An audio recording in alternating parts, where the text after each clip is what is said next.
চট্টগ্রামের একে খান এলাকায় ৮টি প্রতিষ্ঠানের গুদামে আগুনে পুড়ে গেছে সব মালামাল। ফায়ার সার্ভিসের ৬টি ইউনিটের প্রায় ৬ ঘন্টার চেষ্টায় আগুন নিয়ন্ত্রণে আনা যায়নি। ঘটনা তদন্তে ৫ সদস্যের কমিটি গঠন করেছে জেলা প্রশাসন। বিকেল ৫টার দিকে নগরীর একে খান এলাকায় এই আগুন ছড়িয়ে পড়ে। ফায়ার সার্ভিস ও প্রত্যক্ষদর্শীরা জানান, একটি গুদামে বৈদ্যুতিক শর্ট সার্কিট থেকে আগুনের সূত্রপাত হয়। মুহূর্তেই আগুন ছড়িয়ে পড়ে আশপাশের বিভিন্ন প্রতিষ্ঠানের অন্তত ৮টি গুদামে। খবর পেয়ে স্থানীয়দের পাশাপাশি চট্টগ্রাম ফায়ার সার্ভিসের ৬টি ইউনিট ঘটনাস্থলে পৌঁছে আগুন নিয়ন্ত্রণে কাজ শুরু করে।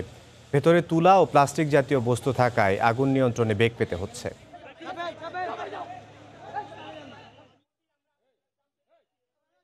হঠাৎ করে কারেন্ট আগুন লেগে গেছে। এই অবস্থা আমরা পানি কাজে নিয়ে আপনার মনে করেন মেশিন নিয়ে উদ্যোগ করে গেছি, কোনো কিছু করতে পারি না। এখানে ফ্রিজ ছিল, টিভি ছিল, আপনার র মেটেরিয়াল ফুড গেন ছিল, চাউল ছিল। সব একটিতে একটা না একটা পুকুর থাকে, অথচ এখানে 4টা পুকুর ছিল। সেই 4টা পুকুরের মধ্যে একটা পুকুর নেই, সব পুকুর আপনার বরট করে ফেলছে। বেল্টের ভিতরে আগুন প্রবেশ করেছে, যার কারণে এগুলো একবার জ্বলে, আবার কেমিক্যালের সাথে সাথে আবার এগুলো জ্বলে। এগুলো যার কারণে আমাদের কিছু সময় লাগবে। আমরা স্পেশাল সমস্ত ইকুইপমেন্ট এখানে ব্যবহার করি। ইনশাল্লাহ আগুন অচিরে আমরা সম্পূর্ণভাবে নিবারণ করতে সক্ষম হব। এই মুহূর্তে চট্টগ্রামের একে খান এলাকায় আছেন রিপোর্টার পার্থপ্রতিম বিশ্বাস। সরাসরি চলে যাচ্ছে তার কাছে। পার্থ।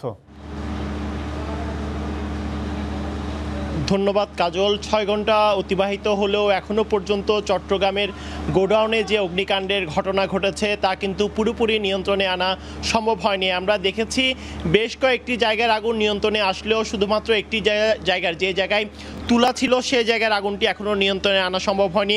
রফিক এন্টারপ্রাইজের প্রায় ১২,০০০ বেল তুলা গোডাউন ছিল এখানে, এবং সেই জায়গায় কিন্তু আগুন নিয়ন্ত্রণে এখনও পর্যন্ত প্রাণপণ চেষ্টা চালিয়ে যাচ্ছে ফায়ার সার্ভিস। সেক্ষেত্রে আমরা দেখেছি আগুন লাগার পর থেকে ফায়ার সার্ভিসের যারা কর্মী বাহিনী রয়েছে তারা সার্বক্ষণিক চেষ্টা করছে যাতে আগুন নিয়ন্ত্রণে আনা সম্ভব হয়। কিছুক্ষণ আগে চট্টগ্রামের অতিরিক্ত জেলা প্রশাসক হাবিবুর রহমান এখানে এসে ঘটনাস্থল তিনি পরিদর্শন করেছিলেন, এবং তিনি জানিয়েছেন ঘটনার কারণ অনুসন্ধান এবং কী কারণে এখানে অগ্নিকাণ্ডের ঘটনা ঘটেছে তা অনুসন্ধানে অতিরিক্ত জেলা ম্যাজিস্ট্রেট মাসুদুল কবিরকে প্রধান করে ৫ সদস্যের তদন্ত কমিটি গঠন করা হয়েছে, যাদেরকে ৩ দিনের মধ্যে তদন্ত প্রতিবেদন দাখিল করতে বলা হয়েছে। এবং তদন্ত টিমের সাথে ফায়ার সার্ভিস, পুলিশ প্রশাসন, চট্টগ্রাম চেম্বার অফ কমার্সের নেতৃবৃন্দ কিন্তু রেখেছেন, যাতে সকলের সম্মিলিত তদন্তের মাধ্যমে আসলে বের হয়ে আসে কিভাবে এখানে আসলে অগ্নিকাণ্ডের ঘটনা ঘটেছে এবং কী কারণে এখানে আগুন লাগার ঘটনা ঘটেছে। সেক্ষেত্রে ঠিক বিকাল ৫টায় এখানে অগ্নিকাণ্ডের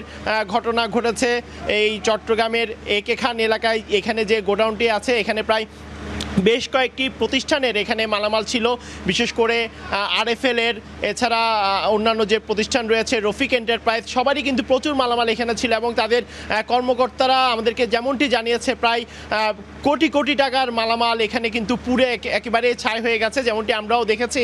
আসলে এখান থেকে কোনো মালামালই কিন্তু বের করতে পারেনি এখানকার প্রতিষ্ঠানের কর্মচারীরা। এছাড়া এখানকার ফায়ার সার্ভিস আমাদেরকে আগুন লাগার সঠিক কারণ জানাতে না পারলেও এখানে যারা আছেন তারা আমাদেরকে জানিয়েছে ঠিক বিকেল ৫টায় বৈদ্যুতিক শর্ট সার্কিট থেকে এখানে অগ্নিকাণ্ডের ঘটনা ঘটতে পারে, তেমনটি আমাদেরকে জানানো হয়েছে। এবং এরপর থেকে আমরা দেখেছি এখানে আগুনের যে তীব্রতা, সেই আগুনের তীব্রতাটুকু নিবানোর জন্য যারা এলাকাবাসী রয়েছে তারাও কিন্তু এখনও পর্যন্ত কাজ করছে এখানে আগুন নিয়ন্ত্রণে। সেক্ষেত্রে আমরা দেখেছি ফায়ার সার্ভিসের ৬টি ইউনিটের ২০টি গাড়ি এখানে এখনও পর্যন্ত আগুন নিয়ন্ত্রণের চেষ্টা চালিয়ে যাচ্ছে। তো একটি অংশের আগুন নিবানোর এখনও পর্যন্ত কাজ চলছে। তো এই ছিল আমার কাছে এখনও পর্যন্ত চট্টগ্রামের একে খান এলাকায় যে অগ্নিকাণ্ডের ঘটনা ঘটেছে তার সর্বশেষ খবর। কাজল। চট্টগ্রাম থেকে অগ্নিকাণ্ডের ঘটনার খবর জানাতে আমাদের সাথে যোগ দিয়েছিলেন সহকর্মী পার্থপ্রতিম বিশ্বাস।